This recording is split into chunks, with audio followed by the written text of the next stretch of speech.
Hey everyone, very excited today to talk about how to kick off a new candidate search using Chat GPT as an assistant to try and help with some of the early processes involved as you define a role and figure out what your ideal candidate profile looks like.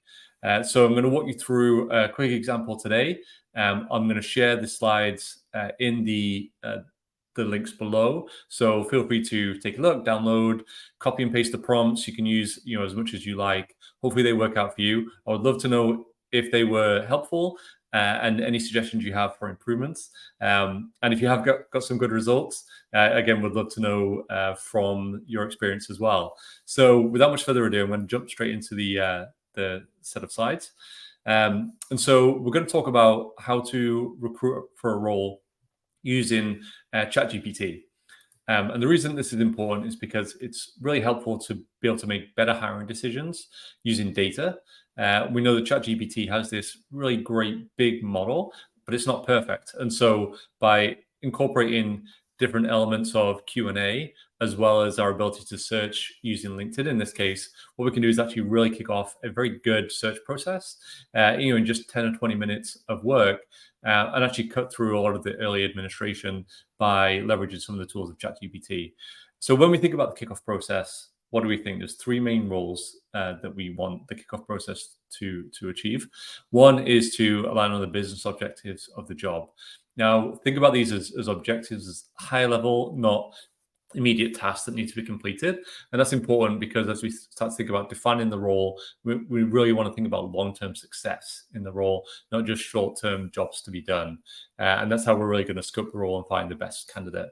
The second thing, once we know what those objectives are, we can actually really effectively scope the skills, traits, and qualifications that are going to be needed in order to accomplish that role.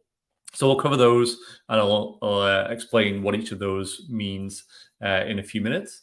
And then the final thing that we want to do is agree to the roles and responsibilities of the search. Now, there is a reference doc that I've been using as I've been putting together this guide. It's the Structured Hiring 101 guide that Greenhouse released. I think it's still available on their website, but you may need to be a customer, as I am, in order to download that product. But I'll be referring to some of the best practices taken from that book and also learned from 5 years in the space. So the tools that we're going to use are ChatGPT. You can use the free version. I've actually been using GPT-4 with my paid upgrade, but you should be able to do most of this with the free stuff and get pretty much the same results, given the the way that the prompt engineering is working. You'll need some spreadsheet software just to save some of the candidate profiles that will generate further down the process, and a basic LinkedIn account.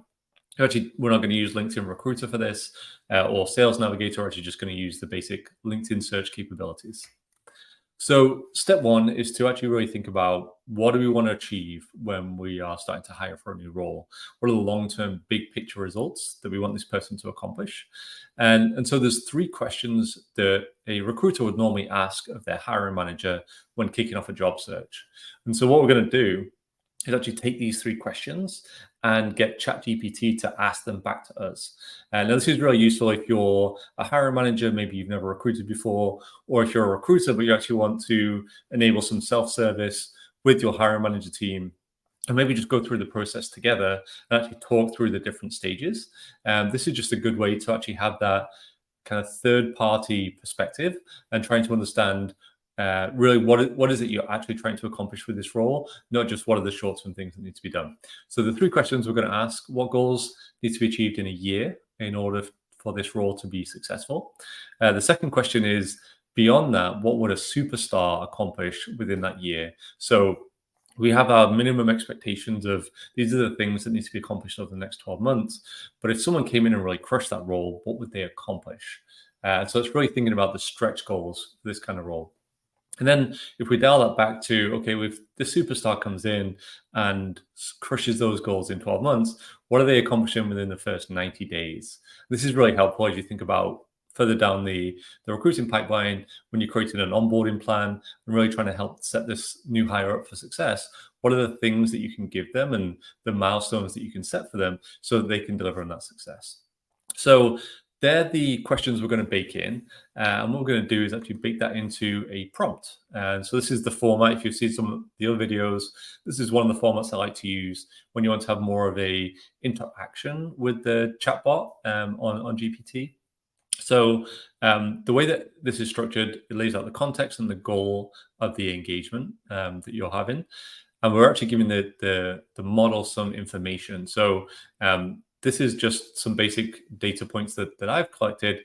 Again, you can copy and paste all of this, and you can feel free to edit it. You can add more detail if that's helpful. You can actually add additional context on what specifically you're looking for. Maybe even include some of the criteria of things that you found successful in the past.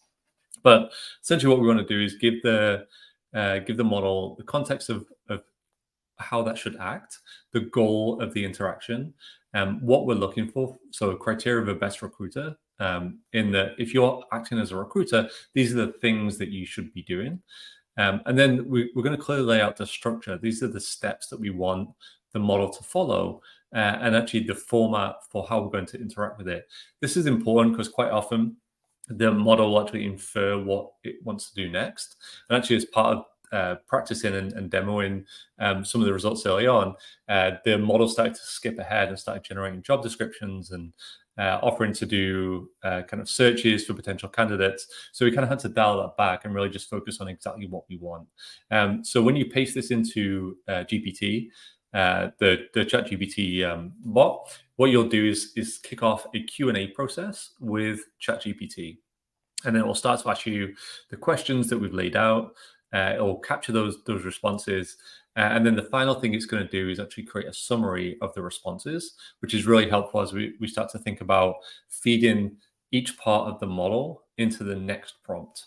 And so when I skip ahead, you'll see the summary of this first interaction. So I already did this, so you didn't have to watch me type in all the details. But in this example, I've kicked off a search for a product lead. And so there are some goals that we've set for the first year, and then kind of laid out according to those 3 questions what we really want to think about as we're scoping this role.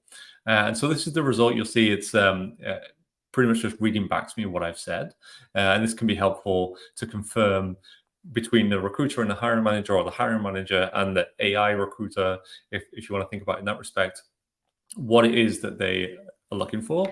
And if all this looks good, then we can move on to the next stage. So now that we know what the objectives of the role are, what we can start to do is think about what are the skills, traits, and qualifications that someone needs to possess in order to accomplish those objectives. And so there are 3 different definitions that I want you to remember. So skills, these are well-defined abilities. So a skill could be proficiency in Python. It could be familiarity with Salesforce and a CRM. But these are things that generally are learned and trained. Think of technical skills or communication skills in terms of foreign languages. Traits, on the other hand, are a little bit more kind of internal. So these are things that someone possesses. Maybe they develop them personally, or maybe it's just like the way that they like to work. So certain people have a bias for action, or maybe kind of like have really good, strong, direct communication styles. And these are things that we kind of also want to take into account when we're thinking about a job search, and will actually help the recruiter to be able to screen candidates early on and actually disqualify people that don't meet those personality traits that we're really looking for within the team. And the final one, which is slightly covered by my face, the qualifications. And so these are generally things that are printed out on paper, like degrees, certificates, or potentially career milestones. If someone has had enough experience in the kind of product field to lead their own team, or maybe delivered an MVP and launched a new product line, that could be considered a career milestone. So these are really kind of like bullet points on a resume that we'll be able to look for when we're thinking about potential candidates later on.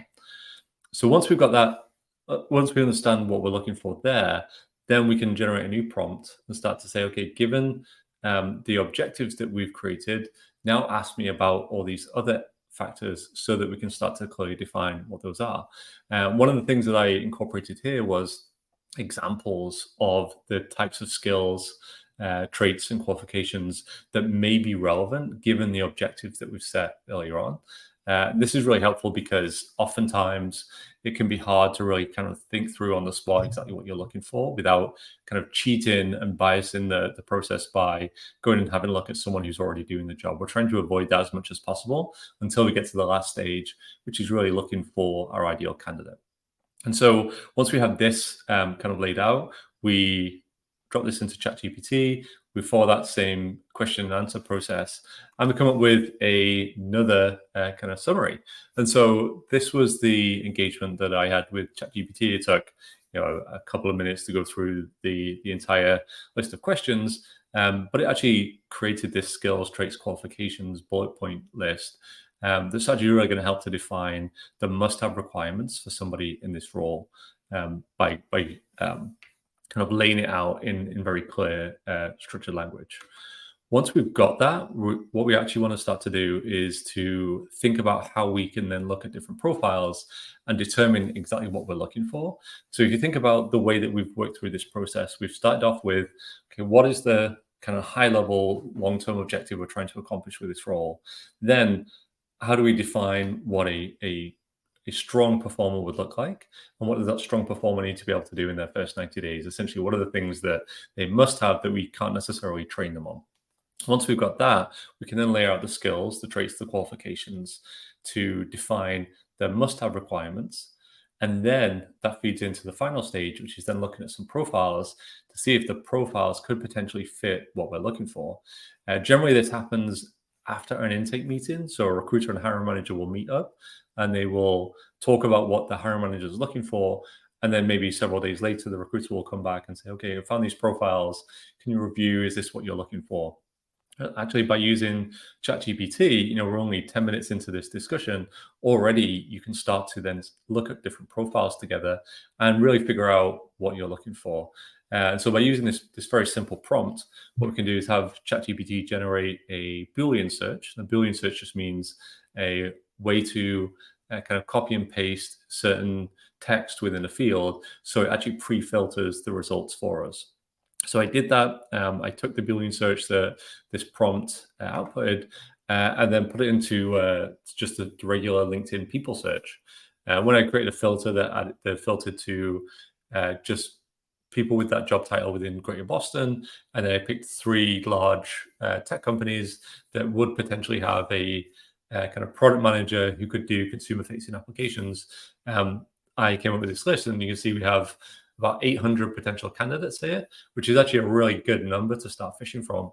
What we probably want to start doing is going a little deeper on that and actually looking at previous companies that people may have worked. If we want people with large company experience or small company experience, maybe look at some other keywords in there, or maybe look at specific job titles. But this is actually a really good way to kind of start filtering down. And now we have a list of potential candidates. But what we're going to do is take the candidates that we think are strong examples of someone who could be successful in this role, and put them in a spreadsheet, and then start to use that to track. And as we're assessing different candidates, either from inbound applications or from sourcing or referrals, we can actually compare them against these ideal candidates to see where they excel and actually where they maybe don't hit the mark. This is a really good way of expanding the potential field of candidates that we might want to look at. So the final step in the process, we now have this kind of like initial intake pretty much done. We know what this role is going to do. We know what traits, skills, and qualifications we're looking for. And we know what a potential good candidate looks like. Now we just want to finalize who's going to do what within the search process. And so if you think about the 2 tasks, we have recruiters and hiring managers. This is really just a checklist, and this is a recommendation that came with the Greenhouse Structured Hiring Manual, but you can take and implement as you wish. But different tasks that really just your recruiter is to like actually do all the administrative side of things of creating an interview plan, the behavioral questions, and making sure that the screening process is all set up. But the hiring manager has to commit to delivering on their end of the deal by making sure that they actually review everything in a timely manner, that they actually create the right kind of questions, especially where it comes to technical or case assessments that recruiters may be not qualified to be able to accomplish. And then to really finalize the process. This is just a starting point. You can definitely add whatever you feel like is necessary in this stage, but from here you can really start to then build out a roadmap for what a successful launch of a new search would look like. So that's pretty much it. It's very short and sweet. This is really just like the very first step in what is potentially a long process. But you can see already, whereas this would normally take a few days of back and forth, you can actually get this all done within a 25-minute meeting between the recruiter and hiring manager. Or if you're the hiring manager, actually run this yourself, and within 15 minutes, actually have a good idea of what you're searching for. The follow-on from this would be then to either look at some kind of way to automate some of the administrative things that we just highlighted in the last checklist. Maybe even start to think about how do you do searches that go a little bit deeper than just job title at a certain company. That's things like semantic searching. And that's something we could explore in a future video. You could definitely go deeper on many of these things.